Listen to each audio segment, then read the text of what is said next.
Hi, I'm Ruth and this is my channel So Dysfunctional. This feels really weird because I haven't put out a video for 2 or 3 years, I think. I'm sorry about the very dull background. We moved house nearly a year ago and we're still very much in the early stages of doing anything like decorating. There's some beautiful old blue tack marks up the wall. I haven't really figured out anything to do with lighting or the best place to film, even I'm just in my spare room. So sorry if it's not a very elegant looking video, but I just wanted to hop on really quickly and do a very small makes plans video for you all. I noticed a challenge recently from B Silver Creates on Instagram, that's set by Bianca, and it's called the Sew Blood Pressure 24 challenge. The basis of this challenge is to sew up something that you have had planned for ages or have been putting off, and I think that's the point. Unfortunately, Bianca had a family loss due to undiagnosed high blood pressure, and the point of this challenge is to try to encourage people to go and get their blood pressure checked. There are lots of people apparently who have high or low blood pressure without realizing, and it can be very dangerous. So the point of the challenge is to make something that you haven't got around to, that you've been planning for ages, and then post your pictures on Instagram, and there are prizes that you can win. So I haven't sewn very much at all for at least 2 years, which is why I haven't really filmed anything, because I haven't had anything to show you. And I just thought that this hashtag was a brilliant way to get me back on my machine and making things. And the other thing is that next week I am going to a sewing retreat, which is called Thurklow Cottage. It's in the Peak District in the UK, and I need to have some stuff ready to go and ready to make up. So this is giving me a little shove to get on with that. Okay, so the first thing that I want to make is a Waves and Wild bucket hat. Now I believe this is a free pattern, though don't quote me on it, but I'm pretty sure it is. I have made several for my children as they've grown up.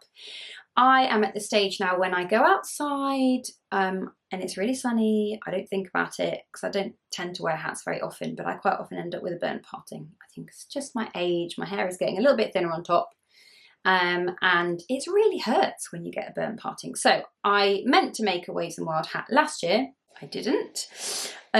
So I am planning to make one this year. Now this is a piece, technically, I think it's furnishing fabric, but it's just a cotton canvas, I think. I bought this from Sew Over It quite a long time ago. It's actually, let me find the selvage of it, it's actually a Lisa Comfort Home fabric. So Lisa, I don't know whether she designs fabrics anymore. Can you see that there? Yeah. I don't know whether she designs fabrics anymore, but for a short period she did as part of her label Lisa Comfort Home, and this was just a remnant that was on the Sew Over It website, and I really loved it. And I think when I bought it I intended to make a bag, like a shoulder bag or something, and then I realised that probably a white backed fabric is not a very good choice for a bag because it'll just get really grubby quite quickly. And also I don't really wear shoulder bags anymore. It's something I used to do when I was younger, but now I just shove stuff in my pockets or wear a rucksack. So as you can see, it's got a bit cut out of it here already because I made some presents for teachers a couple of years ago at the end of the year, you know, thank you presents or Christmas, I can't remember, little makeup bags. So I've used a little piece of it already, and then you can see it's got black overlocking thread on it at the moment. I don't know how the focus works. There we go. It's got black overlocking thread on it because it hasn't been washed, and I do want to wash it first, because if it shrinks, I'd like to pre-shrink it so that if it needs a wash, being a hat, I can put it in the washing machine. I just think it's such a beautiful fabric, this. It's got all these lovely peacocks and kind of paisley like shape patterns on it, and it's really beautiful. My plan is to make the outer, the brim, top and bottom in this fabric, and then do the inside of the head part in something slightly lighter. So I've had this remnant for ages. I just can't remember. I mean, I've got cupboards full of fabric that I've had for years. So this has been on the plans for at least a year, and I've had the piece of fabric for ages. So that's my first thing that I'm hoping to do. The next thing I'm planning to make is this So Liberated Paloma top. I think it's called top, tunic and dress. This is a really nice top, and when I saw it, I think So Liberated was a relatively new pattern company to me. I really like a lot of their patterns, and I've got a few, but I haven't made very many of them. I've cut out the pattern already, but I haven't cut out the fabric yet, and this is what I'm planning to make with it. So I've had the pattern, again, probably 2 or 3 years. I've had this fabric maybe the same amount of time. I bought this from Northern Monkey Makes, who I highly recommend, by the way. I haven't bought very much fabric because I've been quite strict with myself. I've not been sewing, so I haven't bought very much fabric. I bought the odd thing here and there, but generally I haven't bought very much. But when I bought this, I bought several things, and they were all really, really nice. So I can recommend them. This is a modal jersey, so it's very, very stretchy. And very drapey. It's like a viscose jersey, really. I'm very, very good at hanging on to fabrics for a long period of time and sort of changing my mind on what I'm going to make with them, but never quite getting around to it. And then it's very sad because I just got a cupboard full of fabric. And by the way, not very many clothes that I like wearing or fit me very well at the moment. So it'd be nice to have some new things to wear. Okay, so the next thing I am planning to make is the Le Brie tee by Half Moon Atelier. Now this is a pattern that is new to me. I'd not heard of Half Moon Atelier until I watched a vlog recently. Someone was talking about it, and it sounded like the perfect thing for me. What I'm going to make it up in is this double gauze fabric. Sorry, it's all, I've got ribbons on all of my things because I've been storing them in a cupboard like this in long things with little labels and ribbons, and that means I can't really show you the fabric very well, so let me just try and wiggle it off. Now this fabric is from Atelier Brunette. I actually bought it, I think, from Minerva with a whole load of other stuff. Again, I think maybe 5 years ago. It was before I had my second baby, so, and he's just turned 6. Oh, not 5, 6 years ago. So, and it's a cotton double gauze, and I've never sewn with this fabric before, and I'm slightly scared about it being very shifty. What I might do is cut out the pieces and then overlock it before I start to sew it. If you've got an opinion on whether that's a good idea, let me know. I just thought that might stop it shifting and the layers separating. Let me know if you think that might be a worthwhile endeavour. So this is the fabric. It was very popular at the time and it was around. I don't know whether they still make it anymore. It was called Stardust. It's got all these lovely little gold, what is it, like gold thread embroidery raised dots on it. So it's really, really pretty.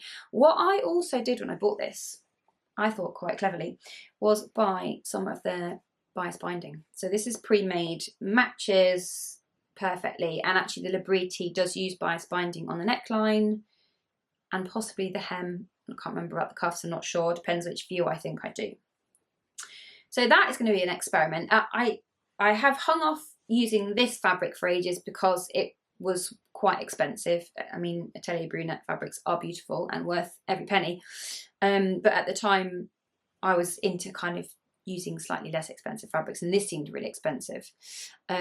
So I've sort of been afraid of using it. But again, it's just sat in my cupboard for 6 years, so now is the time to sew it up and hopefully make something nice out of it. So this is a cotton chambray. I've got 2.5 meters of this, which turns out is absolutely perfect for what I need because I'm planning to make, again, another So Liberated pattern, the chanterelle trousers.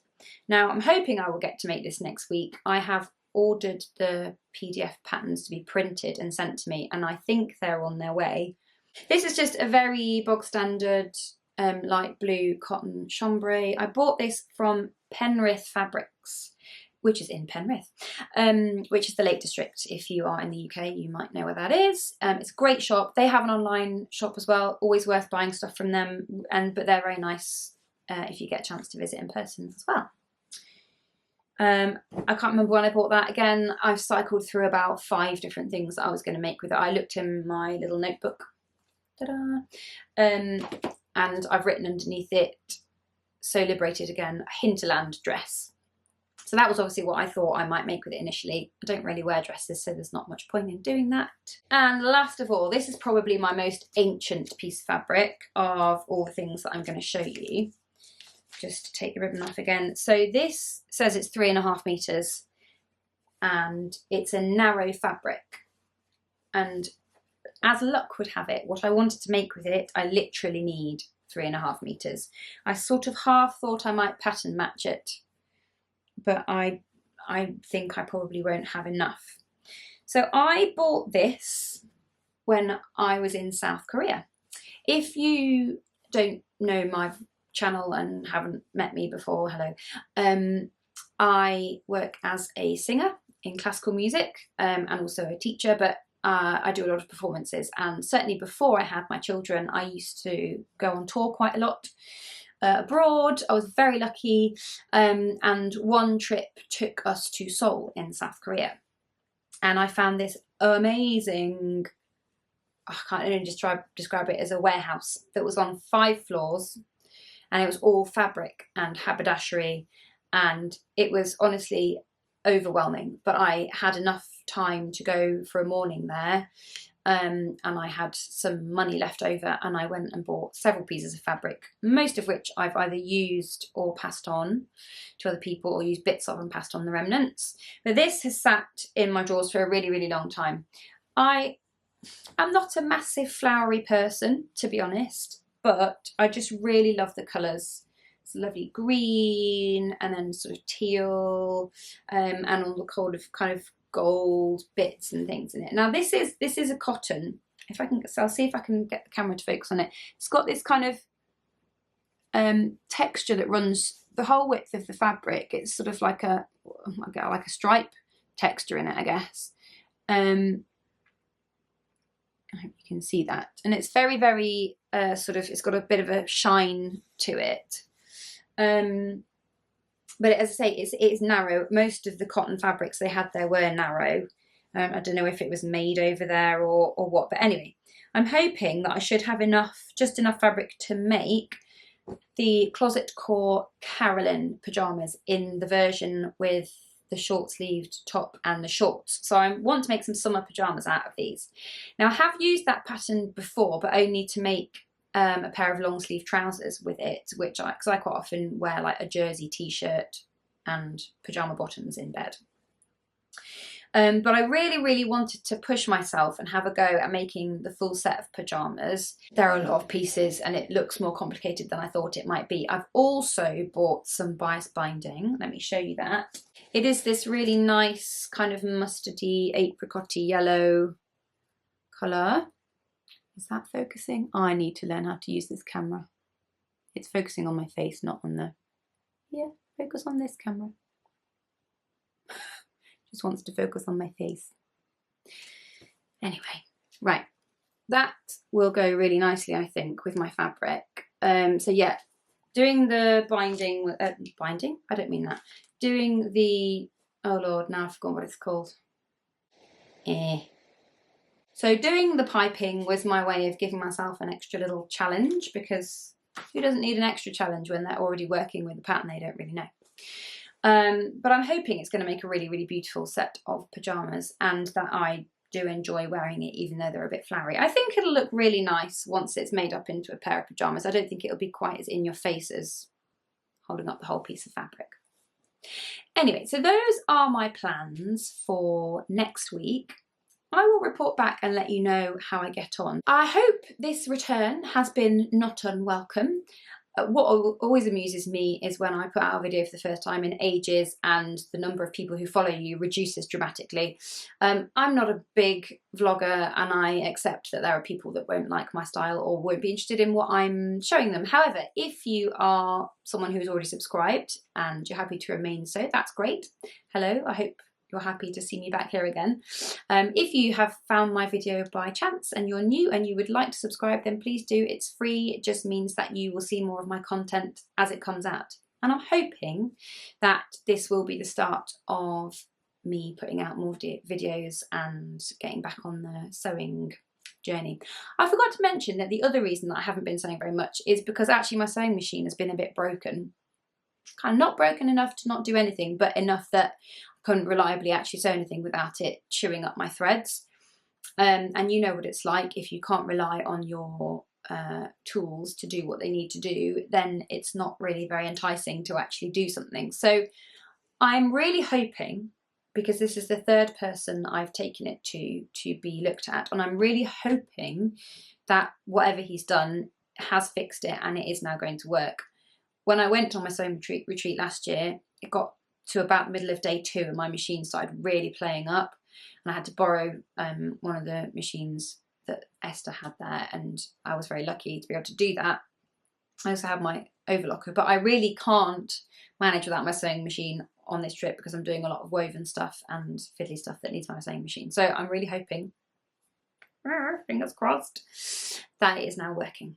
But yeah, anyway, sorry, that was just a little random, I'd forgotten. That was another reason I'd not done much sewing. And also life is very busy. I've got 2 small children and I'm also working. And, you know, there have been things going on. We've moved house. You know, life happens. So thank you very much for watching. I hope you got to the end, and hopefully I will see you soon with some more information about how I've got on. Do go and check out the challenge on Instagram if you're interested in the Sew Blood Pressure UK 24 challenge. I will try and put a hashtag to it down in the description box. To be honest, I'm not very sure how all of these things link up and how it all works, but hopefully you'll be able to find what you need from that. Thanks very much for watching, and I hope to see you again soon. Bye!